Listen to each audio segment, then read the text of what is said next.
کہ وہ پھر آئے گا اور میں اس کی طاق میں رہا.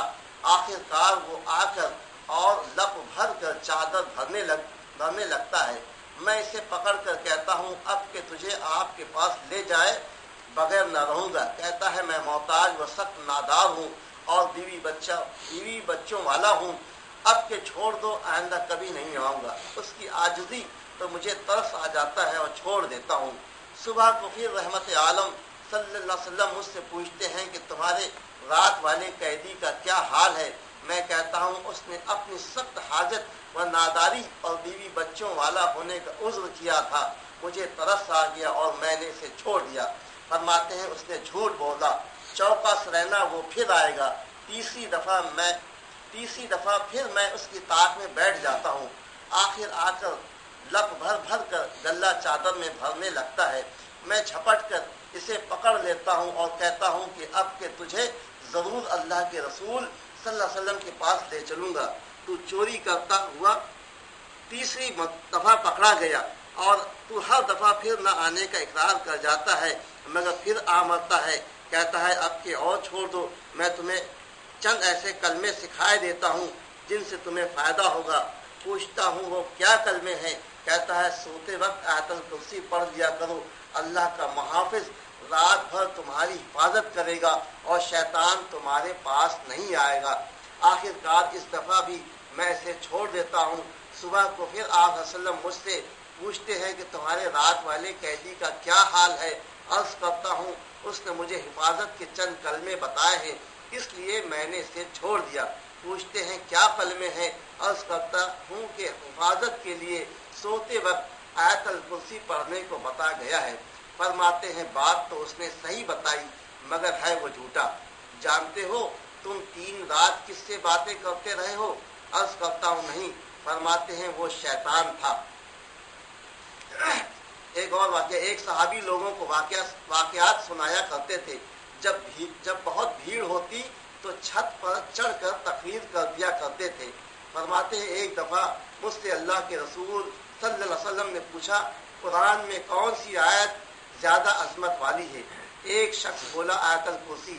آپ صلی اللہ علیہ وسلم نے اپنا دست مبارک میرے کندھوں کے درمیان رکھ دیا جس کی ٹھنڈک میں نے اپنے سینے میں محسوس کی.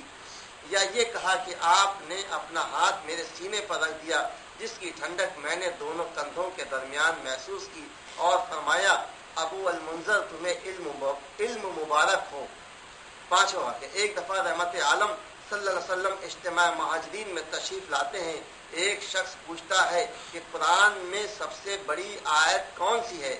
فرماتے ہیں آیت الکرسی عبرانی کی. آیت الکرسی میں اسم اعظم ہے. اللہ کے رسول صلی اللہ علیہ وسلم نے فرمایا ان دونوں آیتوں میں اسم اعظم ہے اللہ لا الہ الا هو الحی القیوم. الف لام میم اللہ لا الہ الا هو الحی القیوم. اللہ کا نام اسم اعظم جسے پڑھ کر جس وقت بھی دعا کی جائے دعا ضرور قبول ہوتی ہے. ان 3 صورتوں میں ہے سورہ بقرہ 250، آل عمران 1 سے 3 اور سورہ طه 20 سے لے کے 111. فرائض کے بعد آیت الکرسی کی فضیلت. اللہ کے رسول صلی اللہ علیہ وسلم نے فرمایا جو ہر فرض کے بعد آیت الکرسی پڑھ لیتا ہے اسے جنت میں جانے سے موت کے علاوہ کوئی چیز نہیں روکتی. یہ حدیث ابن مردویہ نسائی. آیت الکرسی کے 10 کلمے. آیت الکرسی میں 10 کلمے ہیں. 1 اللہ کے سوا کوئی حقدار عبادت نہیں. تمام مخلوق کا اللہ ہی سچا معبود ہے اور تنہا ہے. اس کے سوا کسی میں معبودیت کی صلاحیت ہی نہیں. 2 اللہ اپنی ذاتی حیثیت سے ہمیشہ سے ہے اور ہمیشہ رہے گا. اس میں ازلی اور ابدی حیات ہے. وہ دوسروں کو سنبھالنے والا، قائم رکھنے والا اور ان کی دیکھ بھال کرنے والا ہے. 3 اللہ کو نہ اونگ آتی ہے اور نہ نیند، یعنی اللہ پر بے خبری کی یا عدم توجہی کی یا کسی قسم کے نقص کی کوئی سی حالت بھی طاری نہیں ہوتی، بلکہ اس کا علم ہر شخص پر اس کے عملوں کے ساتھ قائم رہتا ہے اور ہر چیز اسی پر آیا ہے. اس کی نگاہ سے کوئی چیز چھپی ہوئی نہیں ہے اور اس سے کوئی راز پوشیدہ نہیں. قیومیت ہی کا تمتا اونگ یا نیند کا آنا ہے، لہذا اللہ ہر وقت بیدار ہے، نیند تو نیند اسے اونگ بھی نہیں آتی۔ 4 آسمان و زمین میں اللہ ہی کی بادشاہت ہے، کائنات اسی کی مملوک ہے اور سب اسی کے غلام ہیں، اسی کے بندے ہیں اور اسی کے تصرف و اختیار میں ہیں۔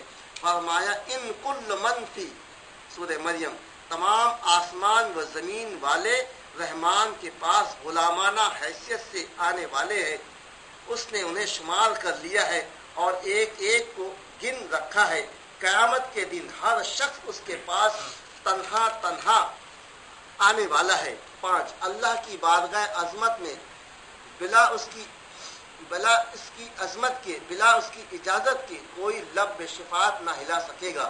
فرمایا وقم من ملک فی السماوات، آسمان میں بہت سے فرشتے ہیں جن کی سفارش کسی کے کچھ کام نہیں آئے گی مگر اللہ کی اجازت کے بعد، وہ جس کے لیے چاہے اور جس سے راضی ہو۔ وَلَا يَشْفَعُونَ إِلَّا لِمَنِ ارْتَضَىٰ، سفارشی اسی کی سفارش کریں گے جس سے رب راضی ہوگا، وہ خود ہی اس کے قہر و جلال سے سہمے ہوئے ہوں گے۔ اللہ کی عظمت و کبریائی، اس کا جہ و جلال اور غاب و داب ایسا ہوگا کہ اس کے پاس کسی کی سفارش کے لیے لب کشائی کی جرات نہ ہوگی جب تک اللہ ہی اس کی سفارش کی اجازت عطا نہ فرمائے۔ شفاعت والی حدیث میں ہے کہ میں عرش کے نیچے جا کر سجدے میں گر پڑوں گا اور جب تک اللہ کو منظور ہوگا سجدے ہی میں پڑا رہوں گا۔ کہ مجھ سے کہا جائے گا محمد صلی اللہ علیہ وسلم سجدے سے سر اٹھاؤ، کہو کیا کہتے ہو، تمہاری بات سنی جائے گی، سفارش کرو تمہاری سفارش قبول کی جائے گی۔ پھر میرے لیے ایک حد مقرر کر دی جائے گی اور میں ان سب کو جہنم سے نکال کر جنت میں لے جاؤں گا۔